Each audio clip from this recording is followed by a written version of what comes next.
So moving on to the second president of the United States, John Adams. I am going to try again to look at four criteria as kind of a framework for the discussion. I may add more later just to give a baseline of the conversation. The discussion is around comparing each president to who came before, looking at what they inherited and what they left. Adams, the four factors are growth, finances, international politics, and war and security. Adams came in with a fairly stable country. Washington, as I said before, inherited a mess, left it much better than he found it. And I think that's the goal of any president, is to take what you have and leave it better than you found it. Adams, I don't think you can argue, left the country significantly better than he found it. And I think there is some debate that he left it worse than he found it. He certainly left his political party worse than he found it, but that's a separate argument, I think, than to say whether that was good for the country.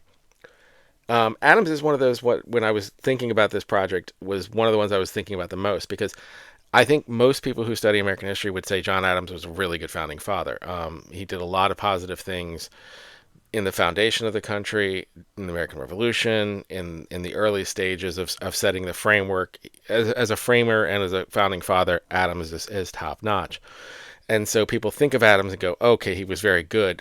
But as a president, it's a different thing. And I think Adams' skill set in being able to push things and form things in a nascent country that had not existed yet didn't work as well when he had to be a politician. He just wasn't a very good politician. That might be to his credit as a moral thing. Morally, he might be a better, very good people aren't necessarily good politicians. It's a different skill set. I think Adams was very ham-handed in his negotiations with Congress. I think a lot of the things he did were overly aggressive. Looking at the four criteria, in terms of growth, I don't think the country didn't grow at a rate that was particularly exciting. Under Washington, I think there was a lot more westward expansion, or at least taking control of more westward land.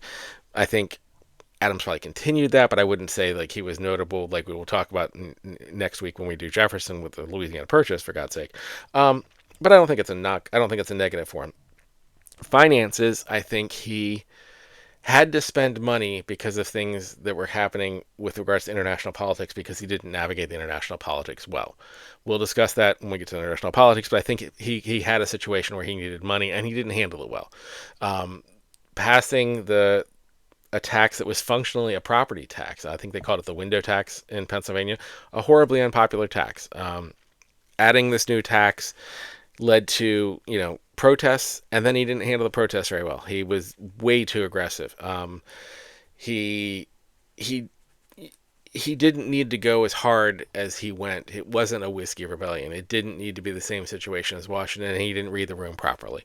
And so I think his aggressive ham-handedness, combined with the fact that the weakness of his party was the claim by his opposition that they wanted to have too much federal power, to be too domineering, to abuse power. And then he did abuses of power. Like, you're accused of being someone who's going to abuse power, and then you give your political enemies all the evidence they need when you send when you arrest protesters and charge them with treason and threaten to kill them. Like, he just didn't navigate that particularly well. So Fry's rebellion was not handled well. I think everyone pretty much agrees on that historically. Every historian I've read agrees that was a horrible mistake, just handled poorly. Speaking of handled poorly, the Quasi-War just wasn't navigated well. The XYZ bribery thing, being caught, I mean, being caught in a bribery scheme to negotiate to get out of to kind of end the war. It's like, please, we'll pay you off to not steal our ships. It just, none of it looked good. And again, maybe it was because the politics of the time forced him to have a vice president who was of the other party. That certainly can't be something that navigates well when you're trying to keep secrets and internal things, to have your vice president be literally a person who is your opposition.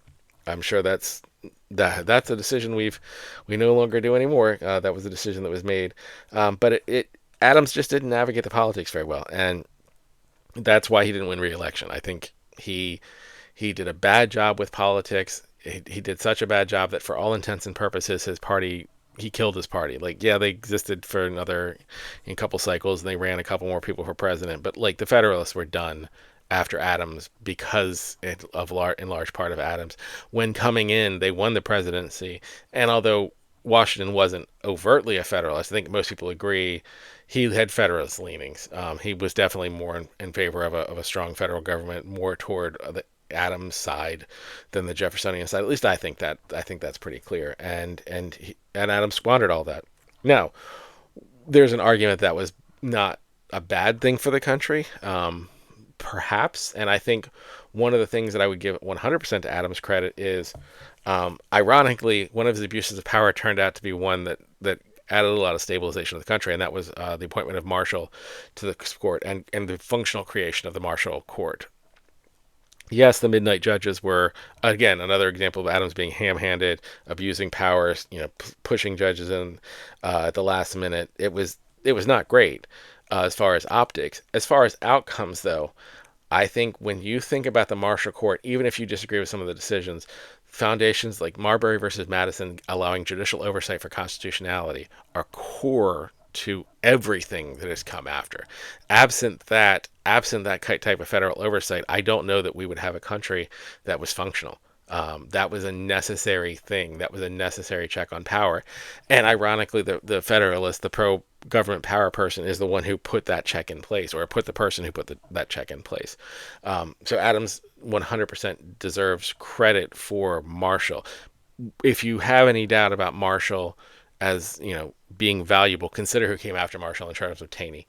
And I don't know if you could have a starker contrast between a very strong court that did a lot of things that were positive for the nation versus the Taney court. So I will give that to Adams' favor. I think that probably takes him out to be like a net neutral when we're looking at coming in, going out, and that's the main thing I'm looking at is like, did he leave the country better than he found it? As far as every president, you were handed this and you left. Was it better than you found it? I would say I would not make an argument that the country was left better by Adams than when he found it. I wouldn't make an argument that it was significantly worse than he found it. It was different.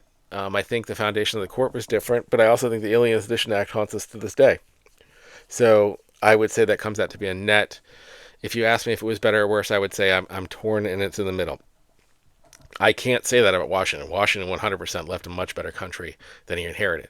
So this is an easy which is better president question when looking at the two. Clearly, Washington is better than Adams.